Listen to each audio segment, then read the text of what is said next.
नमस्कार. Deep dive with ज्योतीच्या या एपिसोड्समध्ये मी डॉक्टर ज्योती आपल्या सर्वांचं स्वागत करते. आजच्या आपल्या पत्राचा विषय आहे तू आणि शाळा. हे पत्र लिहिलं आहे 3 मे 2020, जागतिक मातृदिन, mother's day. So let's start over here. चिरंजीव बाळ, अनेक आशीर्वाद. तू आणि शाळा. एव्हरेस्ट इंग्लिश स्कूल सुरू झाले हे म्हणजे ज्ञान मंदिर सुरू झाल्यासारखे वाटले. एखाद्या मंदिरापेक्षा शाळा श्रेष्ठ असे फुले, डॉक्टर बाबासाहेब आंबेडकर अशा थोर पुरुषांनी मंदिरे बांधण्यापेक्षा ज्ञान मंदिरे म्हणजे शाळा बांधा असे सांगितले. समाज, देश उभं राहायचं असेल तर शिक्षण पाहिजे. शिक्षण हे वाघिणीचे दूध आहे असेही त्यांनी सांगितले. कॉलेजमध्ये शिकत असताना कॉलेजमध्ये दररोज उपस्थित राहून ज्या ज्या वेळी रिकामा व सुसह्य वेळ मिळतो त्या वेळी कॉलेज कुमार एन्जॉय करतात. ते त्यात मग्न असतात. सुट्टी कशी घालवावी असाही काही विद्यार्थ्यांसमोर प्रश्न असतो. पण तू या सर्व बाबीला अपवाद ठरलीस. तू रिकामा वेळ सुट्ट्या शाळेत घालवणे पसंत केलेस. तू तुझ्या एन्जॉय शाळेत व लहान मुलांसोबत जास्त केलास. तुझी आणि शाळेची छान मैत्री जमली, ज्यामुळे कॉलेज आणि शाळा हेच तुझे मुख्य कार्य ठरले. मेडिकलचा अभ्यास असतानाही शाळेचा जिव्हाळा तू सोडला नाहीस. मित्रमैत्रिणीत वेळ, आनंद, दंगामस्ती करायची सोडून तू शाळेला पसंत केलेस. तू मनाला शाळा सर्वस्वी मानलीस. तिथेच तुला तुझ्या वेगळ्या व्यक्तिमत्वाला सुरुवात झाली. ज्याला त्याग कळतो त्यालाच उंची मिळते. तुला हे कळत नसतानाही तुला शाळेची व तिथे शिकणाऱ्या विद्यार्थ्यांची ओढ लागली. कॉलेज शिकत राहिलीस. वेळ मिळेल त्यावेळी शाळेत पण जात राहिलीस.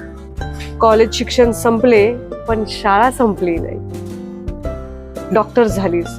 मेडिकल प्रॅक्टिस करावीस. आता त्यात तुझे करिअर करावेस, स्वावलंबी व्हावेस अशी पालक म्हणून आमची इच्छा होती.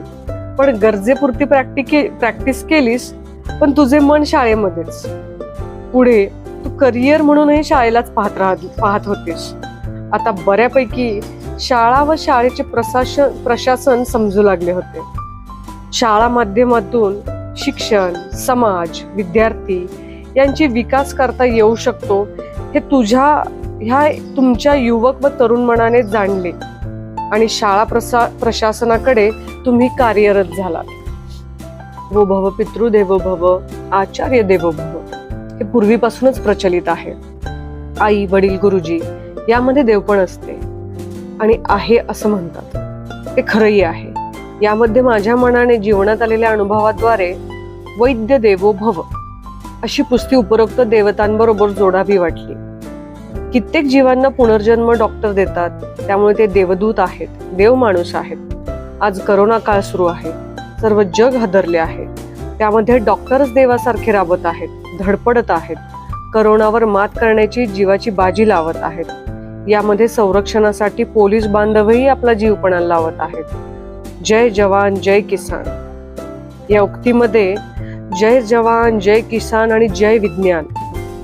आता पोलिसांनाही आदर द्यावासा वाटतो. तर जय जवान, जय किसान, जय विज्ञान आणि जय पोलीस असं म्हणण्याची इच्छा होती आहे.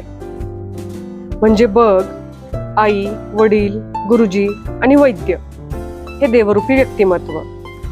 जवान, किसान, विज्ञान, पोलीस यांनाही जय जयकारास पात्र ठरवलं. यातील 2 बाबीस तू हात लावला आहेस.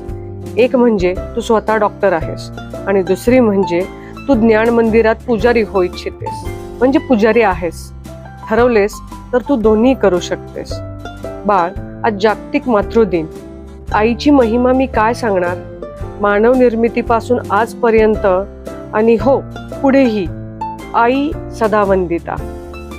शाळा भाषेत म्हणायचे तर आई हे विद्यापीठ आहे, जिथे ज्ञानच ज्ञान आणि शिकवणुकीचे धडेच धडे. प्रत्येकाच्या जीवनात आईच पहिला गुरु असते. शाळा असेच एक पवित्र मंदिर. शाळा म्हणजे ज्ञानाचे भांडार.